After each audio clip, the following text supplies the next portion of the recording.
ride with me in my foul life.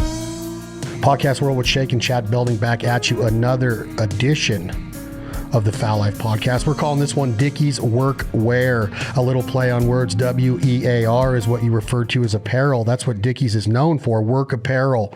This is Dickies Workwear, W-H-E-R-E. Where are you working, America? Where are you working throughout the world? Where are you wearing your Dickies? The better you look, the better you feel. The better you feel, the more passion you have for that day. The more passion you have for that day, the more you're going to put into your job. Doesn't matter if you're a city bus driver, if you're operating a D10 loader or an excavator, or you're whistling Dixie with your mop up at a high school as a head janitor, custodian, or if you're a surgeon or a fighter pilot or a hunter. It doesn't matter. If you're working and you love it, that's what life's all about. And you know what they say, if you love what you do, you never work a day in your life. Dickies is there for all of us, whether it's the pants, the work shorts, the cargo. If you need to put a hammer in that loop, go ahead and do it. I got my tape measure on my back pocket. Sometimes people will call me out on that because I pretty much I don't do manual labor. I don't even know if I know how to use a tape measure. I might want to learn that. My guest today knows how to use a tape measure. I think he knows how to grow a beard, and he knows how to shoot a rifle, and he's also a working class American, a blue collar, a blue chipper. He is a conservative. He knows where we're going with this campaign in about little less than 30 days. Alex Crosby from Dead Dog Walkin', Alex Crosby from the Fowl Life. Alex Crosby, you've heard him on This Life Ain't For Everybody. You've heard him on the Fowl Life podcast. You've seen him all over our stuff, and now he's one of the hosts of the brand new podcast, Where The Pavement Ends, but he also owns an ice cream company called Tahoe Creamery. He is a sous-chef at Pinocchio's Bar and Grill in Reno, Nevada, so he's wearing his Dickies all over. He's a Renaissance man. Alex, welcome. Somebody's going to call me out for that sous chef line because I can't cook. Really? No. You don't? Do you think that you'll be in trouble with that? Probably. I mean, I can make a mean bowl of cereal. Or actually, I think I make a pretty good grilled cheese sandwich too. Well, when I gave you the American almond beef or almond beef steak, who made it? Well, I put that on the Traeger. Anybody can do that. I know. Isn't it funny? I was talking to some guys the other day about, and I love all these backyard aficionados. I love that people are getting out in their backyards, but it seems to me like everybody, because of social media, is a professional. Oh. Like there's people that they don't even know how to spell the word culinary arts, or been trained in culinary arts, or have a background in anything like Wolfgang Puck has done or what Guy Fieri did. And all of a sudden we're just inundated. And Traeger's awesome for it because they get people out there. But it's funny when you meet some of the egos out there about like their ribs. And I'm like, your ribs, all you do is set it and forget it. Like it's like the 1, 2, 3 method, right? No, literally I made ribs.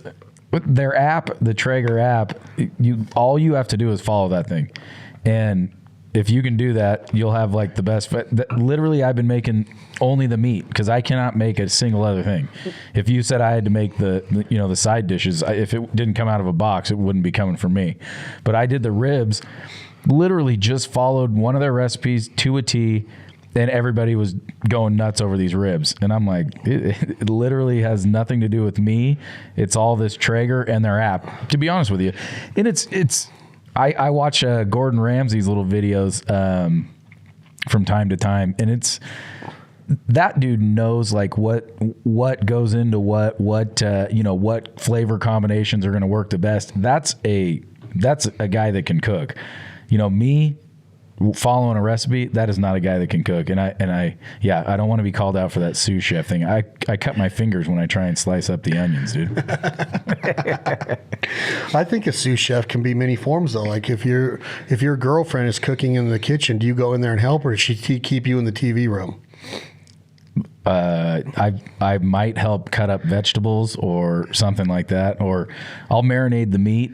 I do again, more of the Traeger than anything else, but I'll do those kind of things. Yeah, I guess I'm a pretty good sous chef when it comes to that. See, you're sous right. chef. An executive chef, which they say, if you read up on executive chefs, it's like one of the most stressful jobs there are because of the responsibility of service, of quality, of expectation, everything that goes into that plate being put in front of that customer that's paying a high-end dollar. That executive chef, like they say, like it's as stressful as anything in the world. I'm sure like a fighter pilot or a surgeon, like cutting some person open, but it's literally like you're taking somebody's hard-earned money and you have to like read what the waitress or puts down on the till, medium rare, Don't overcook this. How do you serve the vegetables? What's the presentation going to look like? What's the flavor profile going to be? And you know how many critiques. Food is probably the most critiqued thing in the world. Would you agree? Oh, 100%. And what I've gained from my short time in the restaurant world, the attention to detail, but also like the memorization and multitasking that those guys do. You got it, like you said earlier in this podcast, you got to have some passion to be anywhere in that kitchen. Yeah. You know, when you think about, for the most part, they've got every dish memorized. You know, the place that I work at, they're cooking to order, you know, so if you order a burger, you know, that's raw meat going on the grill right then. And they've got it, you know, that's a bad example, but they have it memorized, you know, lettuce, tomato, onion, what spread goes on it, cheese. And then, like you said, they're monitoring the cooking temperature. So if somebody orders it medium rare and they leave it on the grill too long, now they got to make another one. And now you're setting the whole ticket back, you know, now you're setting the restaurant back. So you watch those guys, and they've got some really talented, you know, cooks and chefs and stuff in there that, you know, they got a pizza going in one oven, and they got a burger going on the grill, and they got a chicken breast going on another part of it, and they're, you know, they've kept all that in line. It's all cooked right, because like you said, you can complain about every detail of food, right? It's not cooked right, it doesn't season right, you know, this isn't what I expected, you know, and like you said, it's your hard-earned money.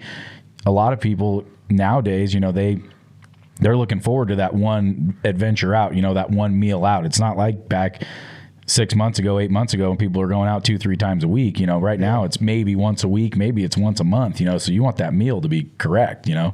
So yeah, it's cool. I don't know how we got on this tangent, but I think that work, you know, you can work anywhere, and the restaurant industry is one that was, it's no secret, greatly affected by COVID. I mean, it was scary times. A lot of them didn't make it. I mean, you hear the stories of how many went out of business. Even the ownership of the places that you help out had stressful times, and that's one of probably the most successful restaurateurs or whatever, the restaurateur, the owner in the area. I mean, the dude kills it with it when it comes to all sorts of things, not just his brick and mortars, but his catering and all of his connections for that. I don't know how much revenue was lost by somebody like him just with the cancellation of the special events because of COVID. Then on top of that, all of the restrictions on being able to go into a restaurant from March through pretty much July. Then it started to loosen up some with takeout meals, and there was always curbside.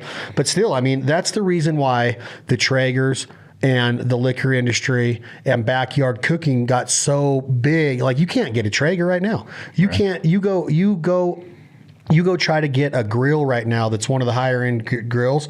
They're hard to find because people were staying home and they were falling in love with their backyard again. So that made it hell on restaurants. And now people are starting to loosen up a little bit and starting to go out again. You're starting to see more traffic in and out of these places.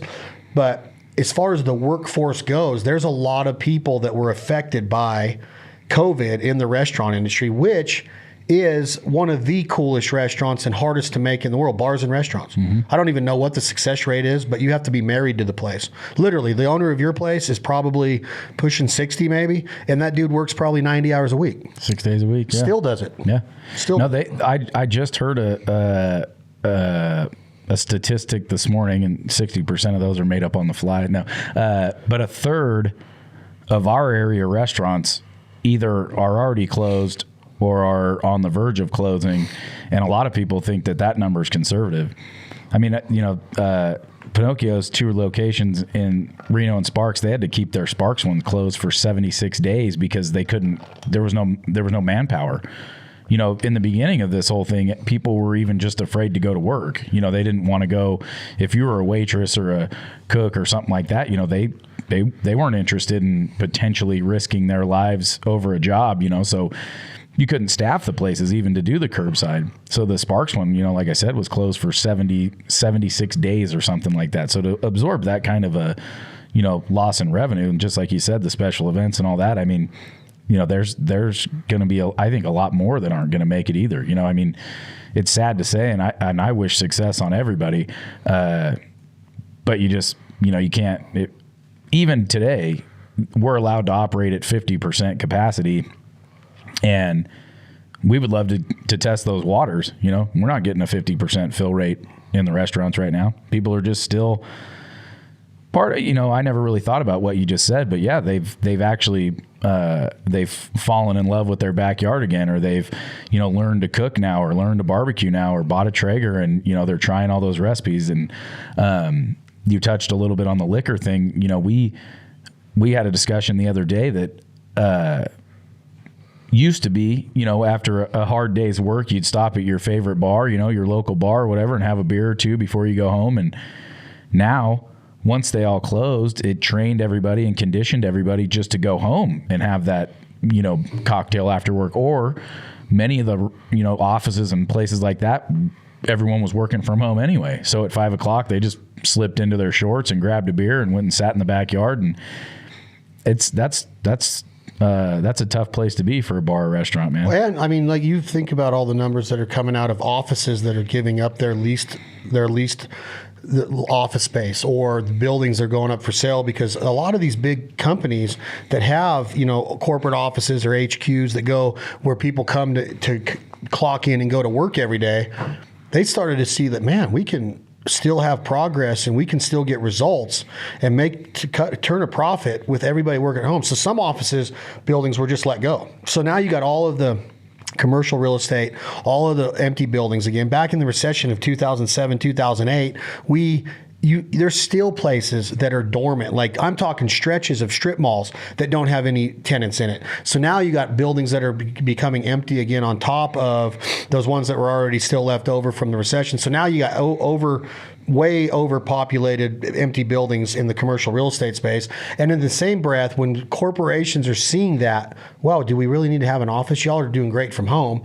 Now those people at home are starting to even get that mentality about what we're talking about. Do I really need to travel as much as I was? Do I need to really bust my ass to bounce my kids from little league to wrestling to basketball to volleyball to ballet to this and that and that? People are like, no, man, just getting on the tractor and the mow, and the riding mower, that's cool now. Mm-hmm. Just cooking in the backyard and enjoying family time, we can do it. We just proved to ourselves as a family and as a unity and a community that we might not need all the hustle and bustle all the time. So potentially that's one positive reinforcement that comes out of something like COVID, but it also is scary for business, because do they bounce back? Me personally, I've probably cut my expenditures on nightlife or bars or restaurants, I guarantee you, by at least 75%. And that's saying a lot, because I was in different cities all over America, all throughout the entire late winter and spring and early summer. I would be bouncing from show to show or concert to concert or baseball, whatever it was, doing our thing and spending money the whole time. I haven't been on an airplane since March 17th from spring training when it got canceled. I haven't left Reno except maybe 3 times to go to Chico. Well, yesterday I went to the Bay Area for a meeting, but besides that, I'm not doing anything. And how do you, I was going to touch on this, I miss all that, and so do you miss all that? Like, how do your mental faculties hold up with, I don't know. I know you like to travel. I do, but here's how I looked at it. Something as simple as Lake Tahoe, which I love and we take it for granted, is something as simple as Lake Almanor, which I love and we take it for granted. I mean, it's an hour and a half away and it's gorgeous. Mm-hmm. 80 feet deep of 73-degree water with boats and coves and swim-up bars and whatever you want it's got. I didn't go one time. Not one visit when you could. There was some beaches open. There was boats open. I didn't want to be around the masks. I didn't want to be around people freaking out. I didn't want to be around anything that was going to make me feel uneasy. So I literally sat here in this backyard almost every day. Which is not fair for those of you that do not know. Chad has a very nice backyard. Not all of us have this backyard. I wouldn't leave here either. but you were here a bunch. No, I know. But you asked me personally, do I miss it? Yeah, it was almost like this. Like, one of my biggest thrills is going to a Zac Brown concert at Fenway Park. I was relieved that there was no Zac Brown concert in August or early September of this year, because I was having so much fun with Alyssa and you guys and staying around home. It was a nice change. Now, is it going to be awesome when you get back out there and you do it again? Of course it is. But I got this weird premonition in my head, is like, is it going to be like it was? Are we going to be shoulder to shoulder in a mosh pit and see the energy of what America is all about, watching Garth Brooks or Zach Brown or freaking Dave Grohl and the Foo Fighters rock it, right? We were Guns N' Roses. Me and you were going to Guns N' Roses in AT&T. San Francisco, right, at AT&T again on August 5th. Backstage passes. We were finally going to get, and I don't know with how liberal those guys are, which it doesn't matter, but I still love Guns N' Roses, and we were going to have a great night. And it was gone, and it was just wiped out. It shows you that we as Americans, we take for granted a lot of what we have at our fingertips. We truly do. But here's what we did. Here's what it taught me. All that stuff that I took for granted, traveling to turkey hunt, saying, no, you can't come to Kentucky this year, it's closed. Can't come to Nebraska this year, it's closed. Going to concerts, closed. Baseball, got off the plane, and we go to spring training every year. Yeah. You know, I got off the plane, and every TV in the Phoenix airport, every game canceled. Yep. But it also made us look at it like, man, what have I really been taking for granted within my freaking backyard and my fenced-in little oasis that I call my home, my family, my daughters, my friends, my neighbors.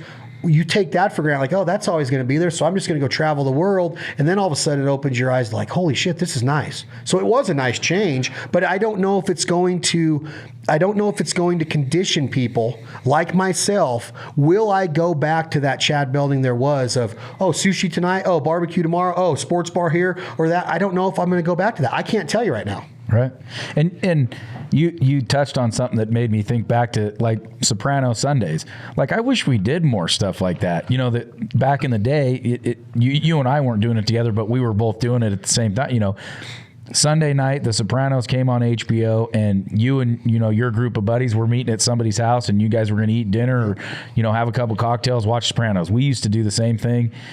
And part of that hustle and bustle kind of eliminated those kind of fun, easy nights, right? I mean, you know, it wasn't about going out or going to get sushi or going to a bar or anything. You could just meet up with 5 or 6 or 10 of your buddies and, you know, get a couple cases of beer and watch, you know, a couple hours worth of TV and hang out. And yeah, we let all that stuff go by the wayside. When's the last time you went to, even prior to COVID, when's the last time you went to a movie theater? Never. Like I lost all that, you know, I used to go once a week probably and catch a movie. And part of that is because there's not that many great movies coming out anymore, but I agree. A lot of those fun things that we used to do that weren't so much, you know, traveling or, you know, a big kind of a night out, we lost all that stuff. Well, part of it is I think that once you get to our age, where I'm older than you, I have kids. You don't even have kids yet.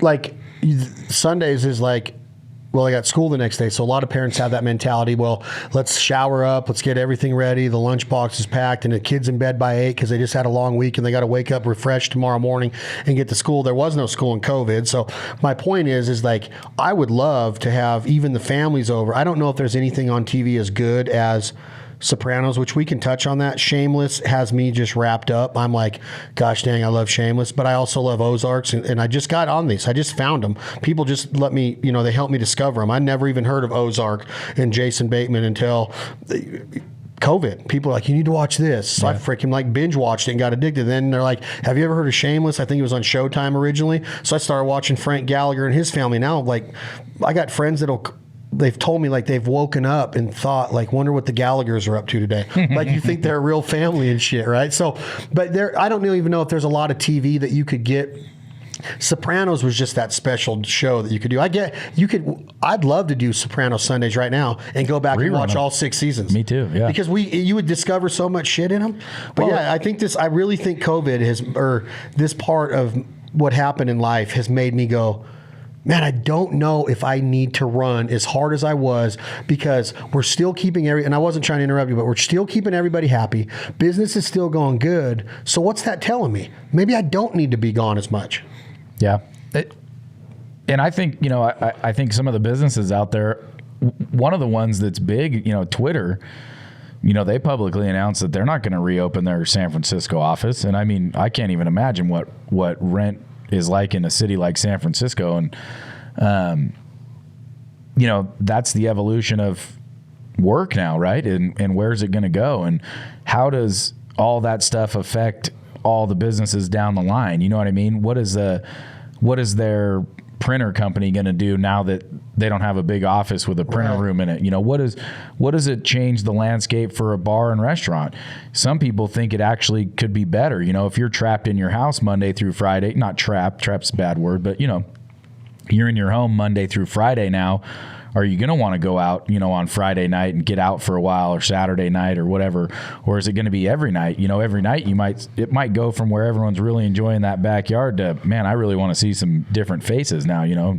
Then you go maybe hit your neighborhood bar, as opposed to, say, like San Francisco's got their financial district and the restaurants and bars that are down there that were really catering to people at lunch, and then people, you know, that were having a drink after work. You know, a lot of those bars close at, you know, 7 o'clock when you're in San Francisco, for example. Now you can go back over to Union Square and they're still all open real late because they're trying to cater to a different crowd. Reno's got its same kind of thing. You know, you've got your local bars and things like that, and then you've got spots that are strategically placed by, you know, big office buildings and stuff like that. They're trying to get that lunch crowd. You know, all that dynamic's going to change, you know, as this whole thing kind of unfolds, and our business is really not going to take back in their space. Something that you made me think of, there's those 2 buildings in Reno that have been empty since one was a sporting goods store and I think one was like a Circuit City. They've never been able to release again. What does a city like this do with buildings like that? You know, there's another electronic store that's gone, you know, with the, you know, the streaming and the Bluetooth and all that stuff. You don't need those. And I guess Best Buy probably hurt a lot of them too. But, you know, the Circuit Cities and things like that of 10 years ago, they're never coming back. You got these big, huge empty buildings out there. And now people are moving away from having office buildings and stuff like that. It'll be interesting to see how the landscape of the cities change, and, you know, like you said, the workforce changes. You want to know one of the funniest workforces I've seen working in Reno because of the legalization of marijuana? This is the funniest shit ever. We legalize a drug that was forbidden and illegal for years. I've never partaken. I don't care if you do. I'm just saying that in certain places in our country now, it's legal to walk into a store and buy marijuana. You don't even have to have a medical card in all instances anymore. Mm-hmm. But you're not allowed to go in the stores. And now there used to be a window rolled down and a criminal that was being a drug dealer, probably had a mask on, was handing drugs through a window to a car. That person that was buying the illegal drugs may or may not have had a mask on, or maybe a hooded sweatshirt to, you know, cover up their identity. But now you can go right down here, and I will literally park and watch and laugh. Like it's like a movie for it. It's like a Bill Burr stand-up, Andrew Dice Clay, Eddie Murphy concert. I'm like, there's drug guys going into the store, taking an order on a pad, an iPad or whatever, mask on. They go into the store, they come back out, mask on, with an eighth or a quarter, whatever they sell weed in, and then they hand the weed through the window. Yeah. So think about how it came full circle from illegal drug deals through a window to now it's legal with the guys, but they're in masks and they look like they're trying to be illegal. It's the legal trap house, I think is what they call them. The legal trap house. It's the same as the guys that deliver it. You know, I mean, like you said, back in the day, and I've not done a lot of it, but I've done it before. And, you know, I remember when we were younger, you know, there was a certain guy that sold weed, and he kind of would plan out like a little route, you know, like on Friday night, if he was going to bring some to Chad, and he was going to bring some to Clay, and he was going to bring some to Clint, and, you know, depending kind of where, but, you know, it's the same deal, right? He pulls up in his 82 Honda Civic, and, you know, you go sit in the front seat for a second, and he passes you over whatever you bought from him. Now they have a legit business that, as far as I know, probably grew the largest during this COVID time, that Blackbird, I think it's called. They couldn't hire enough drivers. You couldn't get, you know, it was taking them a day and a half to deliver the product. Yeah, like you said. Same with, you know, a lot of these liquor stores and stuff that, you know, they had to adapt this curbside program and things like that. And now all of a sudden they're just booming, you know, and they can't keep people in place. You know, they've got so much demand. Maybe that's a good thing, maybe it's not, but for, you know, the drugs and the legal drugs and alcohol of Reno, those businesses have exploded. And I don't know, is that a bad thing that, you know, we're kind of turning into alcoholic and drug users because everyone's trying to escape the reality of a strange life we're living in? I don't know, man. It's weird. Well, I don't know if everybody is, but I do know that the majority of people that I would talk to through COVID were drinking more. Oh yeah, every day. It was almost like I even heard celebrities say stuff like, you know, it'd be 10 o'clock in the morning. I'd be doing my chores. I'd be like, what else is there to do? I'm going to get a cold beer. And that was like the mindset of everybody. It's there. It's sitting there. I don't have a boss looking over me. I'm going to have cocktails and I'm going to get ripped for the next 8 hours. And then they would do it the next day. That's why private alcohol sales were through the roof. Now, alcohol companies and liquor distributors and beer companies, they lost their ass on the restaurants and the bars. They had to have. Oh, yeah. But personal use and like liquor stores, I heard their sales were in the thousands of percentage growth. Oh, yeah. Like fishing is up 790%. Fishing licenses across the country, fishing sales, fishing rods and lures and bait and boats and all that. 790% because people want to be on the water. People want to be in their backyard. I hope that it transitions into hunting and that more and more people come into the hunting space. Gun sales are through the roof. Ammo sales, you can't find ammo. Liquor, they can't make enough of it, right? It's just like they just keep going. So for most workforces in the world, not most, but for those kind of workforces that were selling sporting goods, those kind of stores were busy for the people that could get into them, or even curbside or online sales, Amazon and that stuff. People were buying the stuff like it was going out of style. Oh, yeah. I think Amazon deliveries, or I don't even know what is up. That's going to be another thing. Is people not be, going to stores and traffic and all these places? Have they been conditioned to get away from that? Pretty much 99% of the way they shop now. I don't know. I think so. I was going to tell you, I went to one of our local places to try and buy a couple camp chairs. The shelves were empty, and I think they said that 20,000 additional big game tags applied for in Nevada this year. So 20,000 up over last year. People wanted to go hunting. Like you said, a lot of people were caught in that hustle and bustle and putting it. I had friends that would say, I'm just going to put in for points this year. I'm too busy at work. Those guys were back in, there's no excuse now. You're not too busy anymore. So 20,000 extra people put in for hunting licenses that transferred into sales somewhere, right? Whether it's Amazon or if your local place was open. And I thought about, like you just said, the delivery part of it. I just went to my local grocery store, and the first 6 or 8 or 10 spots are for this e-cart thing, where basically you go online, you order all your groceries, and I actually have a little bit of experience with, because I did this for one of the retailers here. They as a supplier take pictures of all your products and stuff. They put them on their website. You can go on and order everything from your milk and cheese and bread, eyeliner, deodorant, whatever, and they load it all up in bags for you. You pull up into one of those front 8 spots, you give them your order number or whatever it is, and they come out, put your groceries in your car, and you leave. Amazon, I believe, I don't know if you can get like milk and stuff like that on Amazon. You might be able to. There's probably some people that aren't even. Where was this type of service when we were straight up bachelors?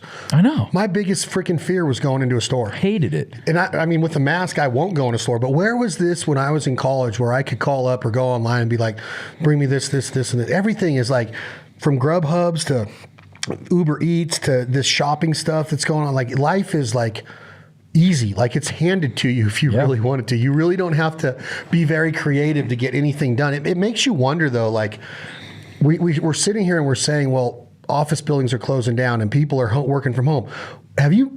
Where the frick is all the traffic coming from? I wondered the same thing. The traffic today, man. I had to go into town today, and I was like, thank my lucky stars I don't have to do this every day. I'm very fortunate that I don't have to get in that line of traffic, which is, infrastructure is brutal this part of the town anyway. But I got so many bitches about City of Reno. It's like in the state of Nevada, but they're always saying you can't bitch unless you're willing to make the change or whatever. Well, I don't know what I can do. But I drove through downtown today. I wouldn't go down there. I don't want to walk around there. No, I'm the same way, man. I had an event down there the other day, and it wasn't the Reno that I knew. I mean, that's what I get. Everything changes and all that stuff, but it's why can't brutal. it change for the better though? I don't know what they're doing. I don't know what's wrong with whatever our program is here, whether you want to blame it on politics, if we want to go down that road, which it's got to, somewhat of that's got to lie on their shoulders, man.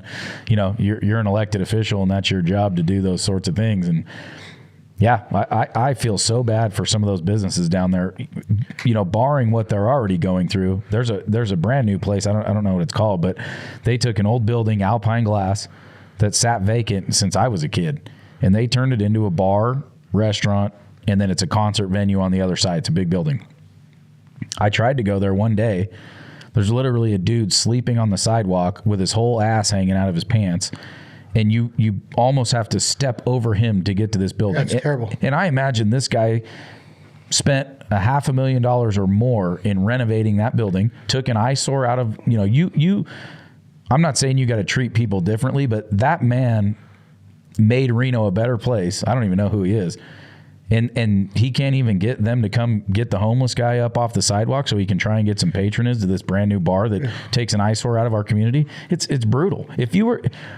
I commend people that can watch that. You know, how would you feel if that was your business? Take a risk. They're taking a risk to bring a business to the area, to bring revenue, to make it nice, to clean up an area. And then every law is catered towards the people that don't even want to go get a job. And then they say, well, it's mental stability and it's mental capacity and it's mental health. And it's, okay, what's your point?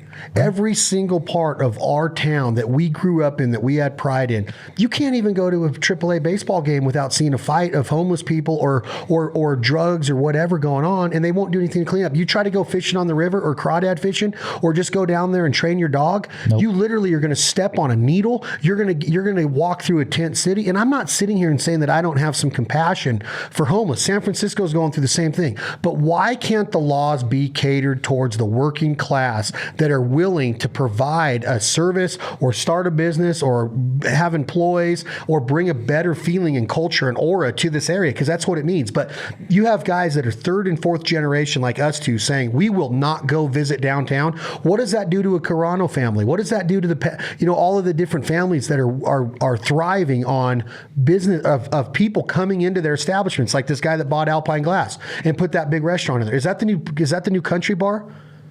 There's a new country bar going in down there that I heard is going to be, I think it's called 8 Seconds or something, but I heard it's going to be badass. Concerts, live music, buck and bull, mechanical bull, all that.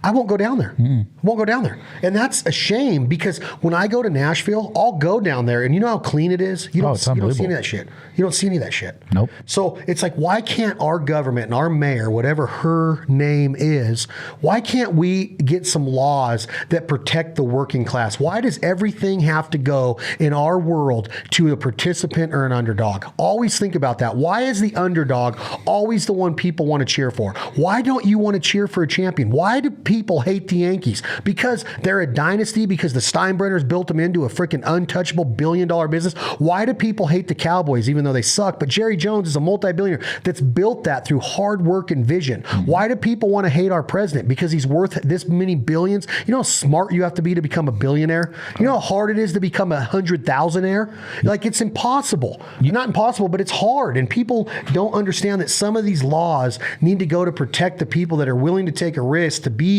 entrepreneurs and have the entrepreneurial spirit and bring business back to places that need it. Because without that, it's just a run-of-the-mill freaking business that's coming and going, and going. Oh, we'll try it. Oh, you're not going to support us? Okay, we're gone. See ya. And what does it do to the revenue? You know, what do you, when guys like us are saying we're not going down there anymore, their sales go down, you know, 100%. Now your tax revenue goes down, and it just gets worse and worse and worse. And you touched on something that I thought about the other day. You know, people like to say that the president would never have been where he'd been if his dad didn't have some money. Shit. You know how many people that inherit money lose it? Do you know, I could hand most people $1 million, I couldn't personally, but you know, you could hand most people $1 million and they couldn't do anything with it. It's not, people I don't think can grasp what it truly means to be a billionaire. There's some people in the world that have some money, but when you talk about billion, that's a whole different category, and that is it. I don't care who you are. You got to be a smart. I think less than 5% of the country's population have $1 million in the bank. Oh yeah, that's a millionaire. That's a millionaire. You can have $1 million in assets, but to have $1 million liquid cash in the bank, not very many people do. Even people that call themselves millionaires don't have that. Right. It's all tied up in assets. So to be a billionaire, What is a billionaire? It's $1,000 million. Yeah. Yeah. So it's not even 100 million because that's called $100 million. It's 1,000 million. Yeah. No, 1,000 million. 1,000 million. 1,000 million. 1,000 million is a billionaire, and people are gonna say, "Oh yeah, let's just let the." We have a family in here that just took on a huge endeavor in the casino world, and they have to put up with that shit. They can't even have the support of their city that are literally. You go and read about this family in the national news. They're taking on this risk, this amount of risk, this amount of responsibility, this many jobs being handed to people to work that qualify for the jobs to work in these resorts all across the country. And we can't even get a government that supports that and says, let's clean this effing place up and make it to where third generation working class people want to come down here and enjoy the night. No, and in our government, they almost are fighting against that casino mentality. You know, they think that Reno should be something other than what it is. You know, it's been here this whole time as this gambling anchored, thing. And they're pushing all their efforts towards this new Midtown area. And it is what it is. I don't, those are small businesses too, but you got anchor legacy businesses, like you said, that almost are being screwed to try and have this new cool thing, but yet you go to this Midtown area and it's the same thing. You're stepping over a guy who's, passed out on heroin, whole ass hanging out of his pants, and you go, I'm not bringing my girlfriend or my wife or my kids down here to have dinner at one of these new trendy restaurants, because they've not done their their duty, even in the part of town that they want to support. Yep. You'll see every bit of advertising for Midtown, and that's paid for with city dollars. It is what it is, man. Anybody with their eyes open can see that our city government really wants that Midtown thing to take off. Okay, I'm with it. I want it to take off too. But you go down there and it's more homeless people and it's more, unsavory characters, if you will, that you cannot generate and build a business with those kind of people around, because nobody is what comfortable. Kind of people? Why are we afraid to skate around what they really are? What is? And I'm not saying that we even need to mention on this, because I don't even know if we're allowed to talk about it because of how we've been conditioned by the media, politics. The way that you're looked upon if you really say how things are. Why are we afraid to say how things are? It's a dump. It's disgusting.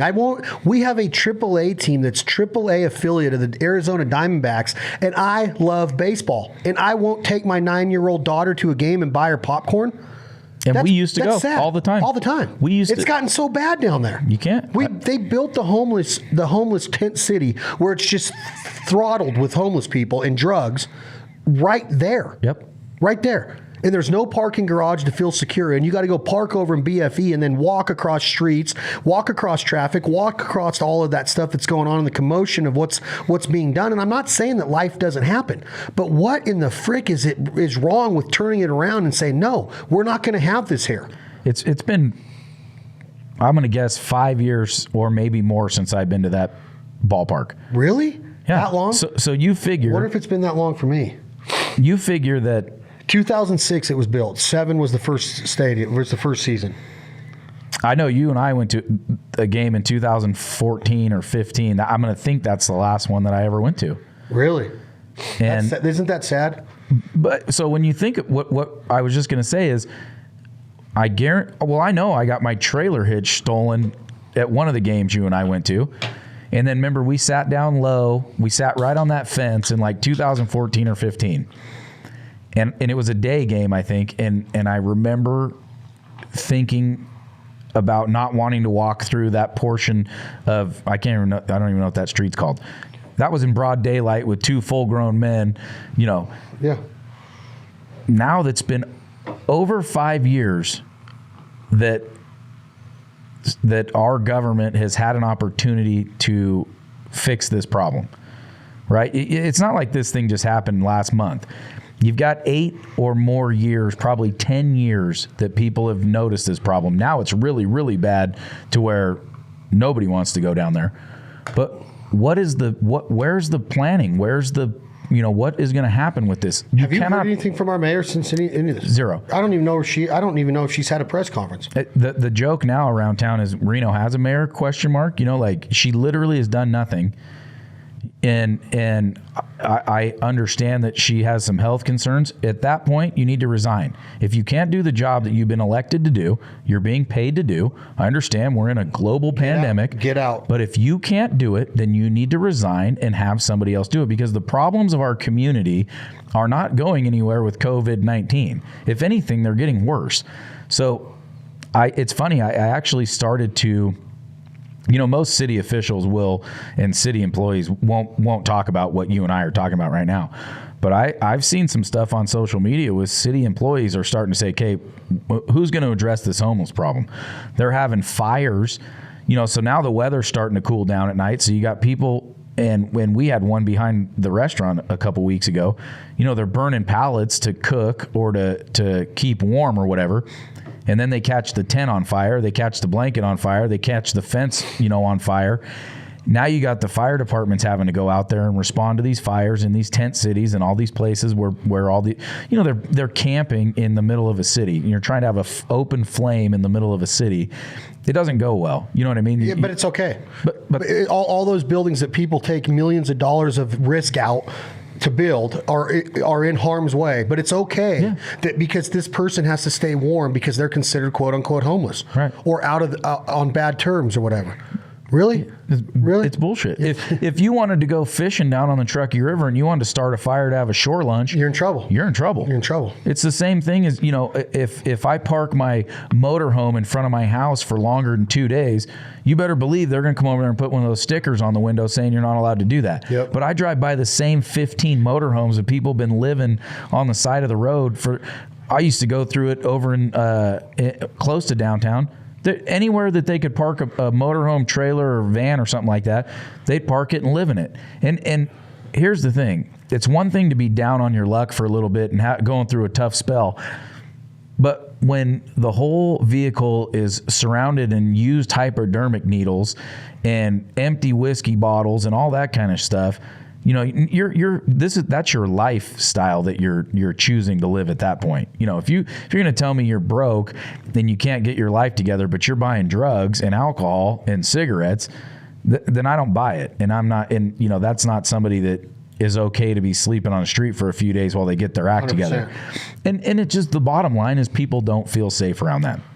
And who's going to open up a business, or who's going to go to even be an employee at a business? Would you go work at the baseball field? If you were a 17, 18-year-old kid that got their first job at the baseball stadium cooking popcorn or whatever, you're going to walk through that every other day they have a home game and go to work? No.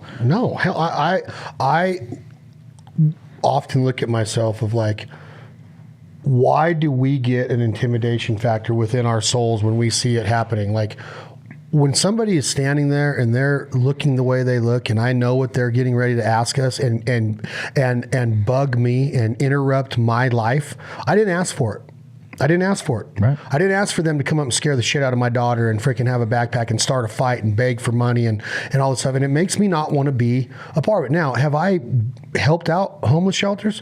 I go feed them all the time. Mm-hmm. Donate wild game meat to them. So I don't want people coming away from this like, oh, they hate the homeless. No. All I'm saying is that there's a place for all of this, and we go and donate food. We go and donate blankets and clothing and try to help them out. But now we are trying to live our lives, right? And now we're being interrupted in every facet of our life. And I'm telling you, like, I've been spending a lot of time out this way through COVID. Mm-hmm. It's spreading out.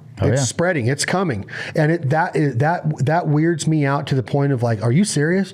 Like, now they can just go wherever they want and infiltrate on any part of our communities. It's crazy to me. The mindset is absolutely crazy that it's never the working class that's protected. It's always the underdog. And people are going to say, well, what about the people that make a ton of money? And I straight up tell people, I got nothing but mad love and respect for people that set themselves apart and become millionaires and become billionaires. millionaires and become unbelievable CEOs and entrepreneurs, because it's the hardest thing to do in business. Becoming a doctor is easier than it is to build a national brand like 100%. Donald Trump did.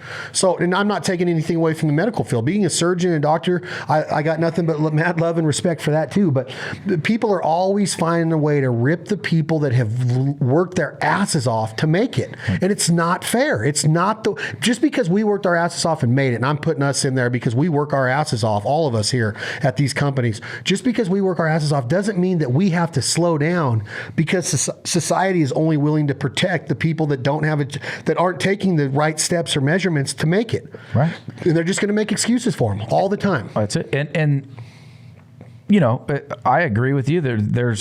I've got a ton of compassion for it. You know, I think, and this is not my own thought, but I believe in a hand up and not a hand out. Yep. Like you said, I know the countless times that, you know, you've donated warm clothing and, you know, food, and a lot of the organizations that I'm involved with, you know, dropping off food. I've gone down there dozens of times, you know, and dropped stuff off. And it's not that people don't fall on hard times, but I saw something in the paper the other day. They wanted to try and get these homeless people out of this park. There was 55 homeless people in this park. Arlington? No, the one across from Washoe, or Washoe, Renown. I can't remember what it's called. So that little tiny sliver of park that has the two streets on each side? Yeah. That has that big of a population in it? Had, or probably still does. Living in tents? Yep.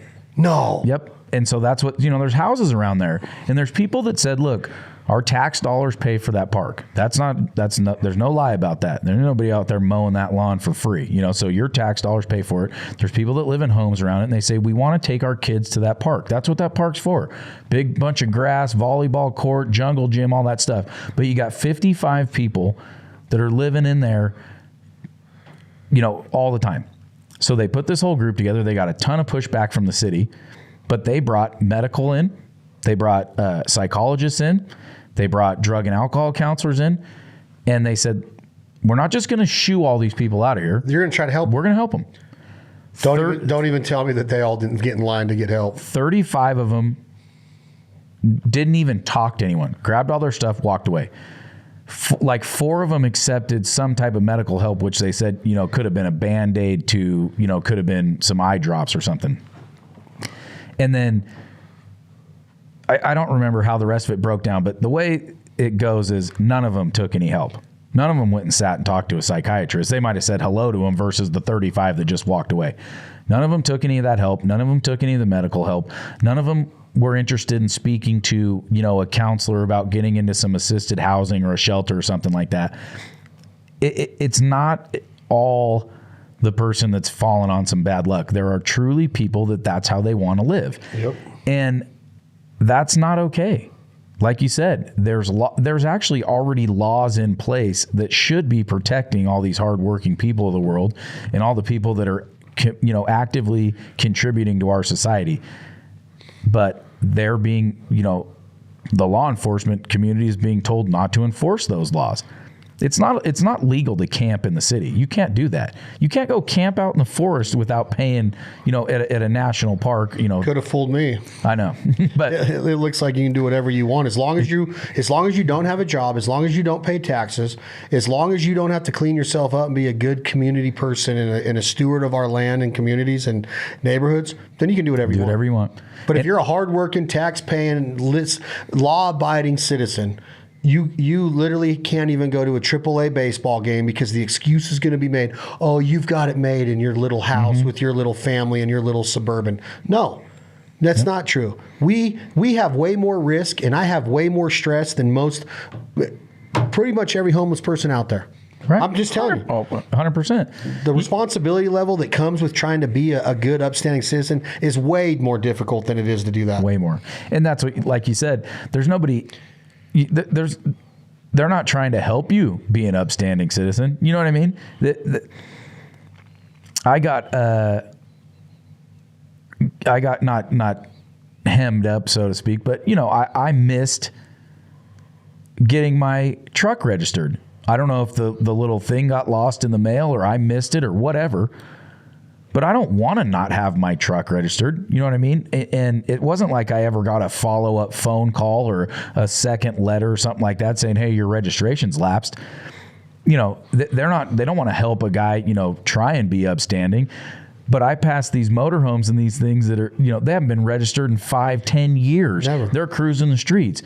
But a guy like me will get pulled over. Hey, you know, your registration's lapsed. And it's like, I honestly did not know that it had lapsed. Crazy mindset. Crazy. And you know, at the end of the day, nothing would happen from it. You know what I mean? I'm not going to get. No, it's just the fact that they are going to hassle you, but they won't hassle somebody that's never paid for registration. Exactly. That's what blows my mind is so mine's off by a month because I missed the letter that came. It's not because the money's not in the bank. It's not because I didn't want to register my truck. I missed it.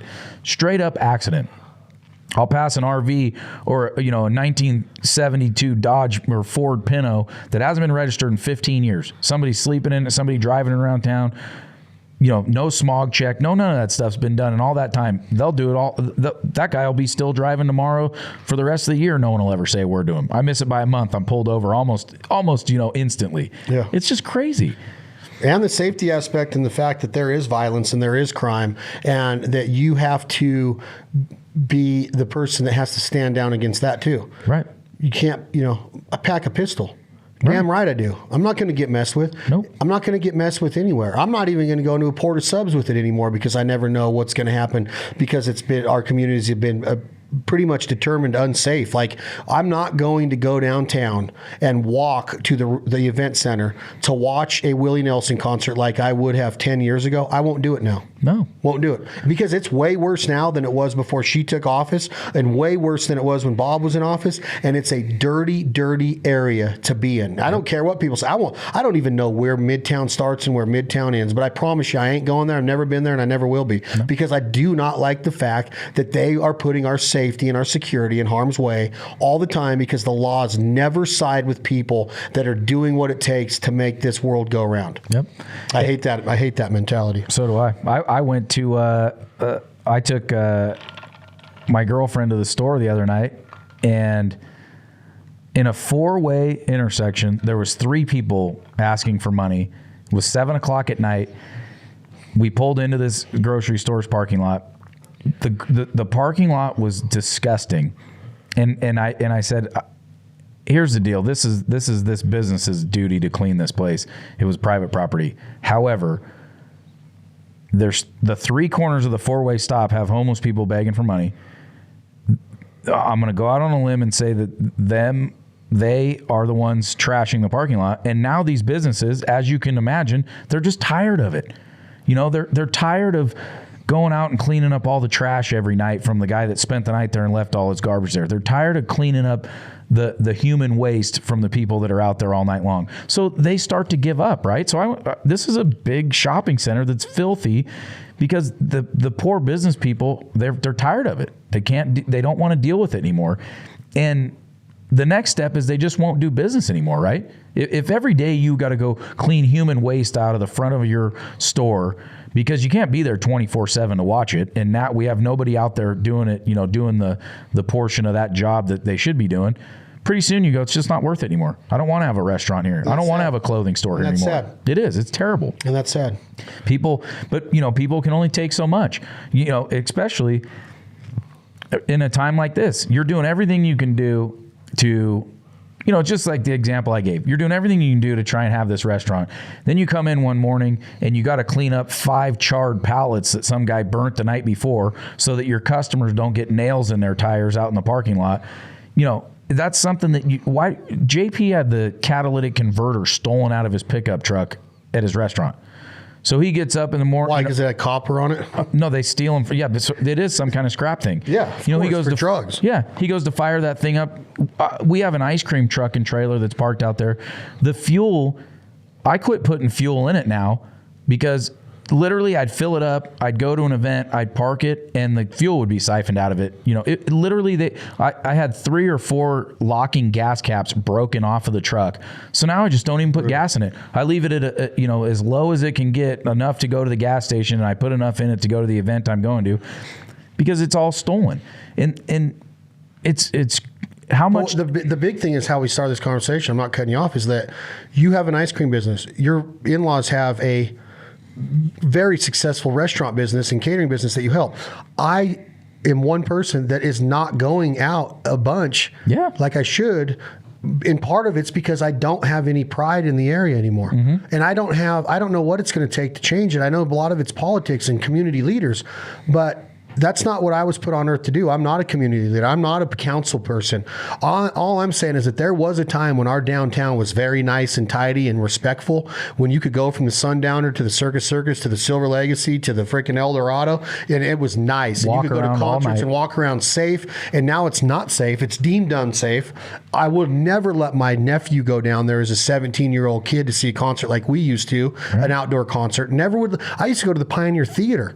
You know how hard it is just to walk by there now? You can't. That used to be to where we'd go watch Shakespeare plays and the Christmas Carol and freaking all of the different comedy downstairs.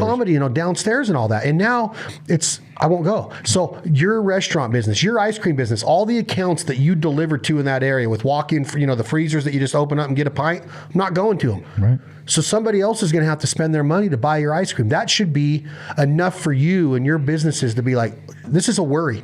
Those people that have these nice restaurants or these nice shopping centers that can't keep them clean of human waste. Could you imagine feces in a street in San Francisco and now Reno, Nevada, because all of them are moving here now because our government is so lax and our governor is a waste of time. Our governor is not a leader. He's not. Straight up, he's not a leader. No. So why would we have confidence as people in this area to want to help rebuild it when it just gets shot down every time we go down there? We can't even go buy a cold beer and a popcorn at a AAA stadium because we feel so unsafe, and that's sad. Yep. And they're not doing anything about it. That's the part that just irks me the most. Because I'm with you. I'm not a community leader. I'm not a politician. I don't want to be. But I think that I vote for the right people that should be. That is what they chose to do for a living. That is their path. Yeah. And the jobs aren't getting done. Be good at it. None of them are good at it. They aren't. Not good. We allowed politics to turn into some deal where people don't work anymore. Answer me this. How do you go from a state like California and saying, I'm moving out of here, like Joe Rogan just moved to Austin, Texas. Thousands a day are moving out of California, from LA to Sacramento to even Northern California, are coming here. They're going to Boise.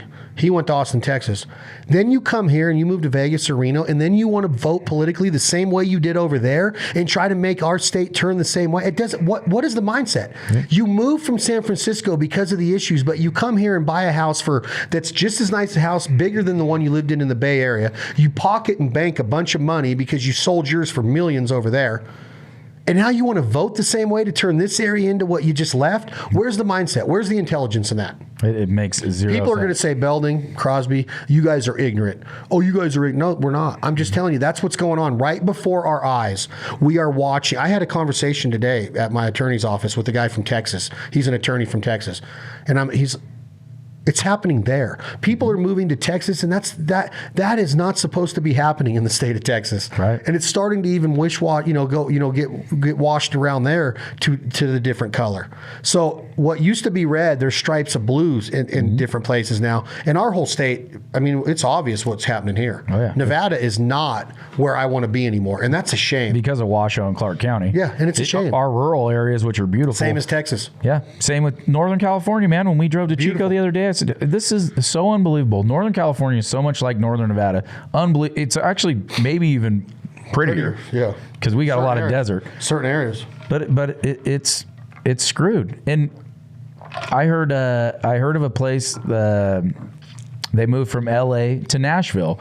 And a lot of people said Nashville's getting as, liberal as LA is. It's getting to be just the same kind of problem. Like you said, if you leave an area because you don't like the way it's going, and then you try to turn your new area into the same thing, you're going to get the same results as the last place. And it drives me nuts because that's what's happened to Reno 100%. People sell a house in the Bay Area for an ungodly amount of money. They come pay cash for a house here. They love it. And then I could be wrong in using this, but they want a culture, old hillbilly Reno, to be like San Francisco or LA or something like that. And we are ending up in the same garbage can. And it drives me nuts because I love nothing more than Reno. And I've never thought more about moving out of this place than I have right now. And you're being serious? I'm being 100% serious. I went to Sturgis this summer, and I loved South Dakota.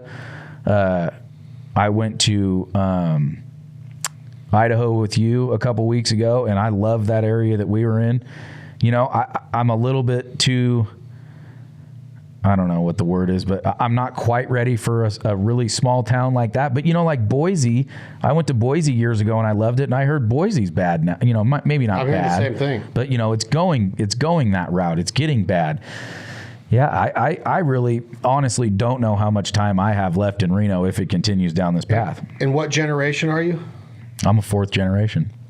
And I think my parents would move right now. You know, I really believe if my parents could find a place where, you know, they felt comfortable with, you know, because they're getting a little bit older, comfortable with the medical treatment and things that they could, you know, get, they would move out of Reno. I know my parents. How sad is that? It's terrible. How sad? Like 15 years ago, I would have never considered it.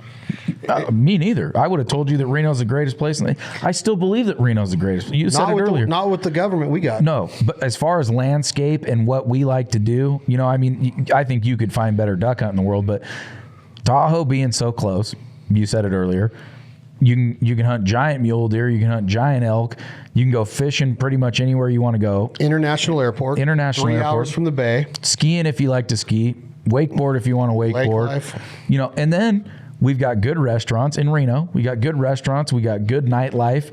You know, we draw some decent concert names, you know, not the greatest, but you're 2 hours away from Sacramento where they draw the biggest names. We have great concerts here. We have great nightlife. We have great bars and restaurants. We have, I thought what we had before, you know, this government is taking over, Washoe County School District, I used to enjoy going to public school here. Yeah. I'm 8 seconds away from putting my daughter in private school. I honestly, I mean that. I truly do. I don't have any kids, but I've heard nothing but bad things about the school here. But I just was listening to some people discuss their child's going to. It's the coolest thing that I've heard in a long time. It's a private school that's centered around the idea of capitalism. Oh, that's cool. Teaches you how to freaking make money and keep it in a bank account. The kids get rewarded.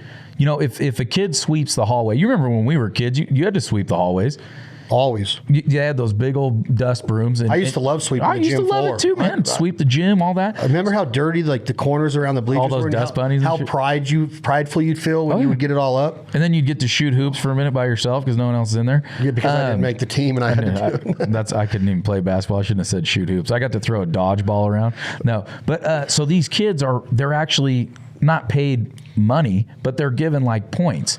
And those points can be used to buy things at this school store, right? Pencils, pens, erasers, Trapper Keeper, if they still use those.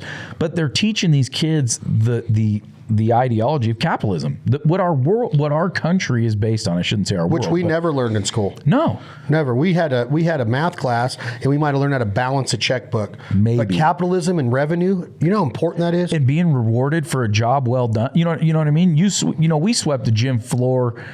I do remember you used to get something, you know, like a ticket or something that your teacher might let you go to recess 4 minutes early or something. But these kids are actually almost given money. You know, they're turning it into a product. It's as good as, you know, currency that they're giving them. But it's more than that because they're actually teaching them you are being given this for your work. And that's what we solve our problem with. What we just talked about for 30 minutes is solved that way.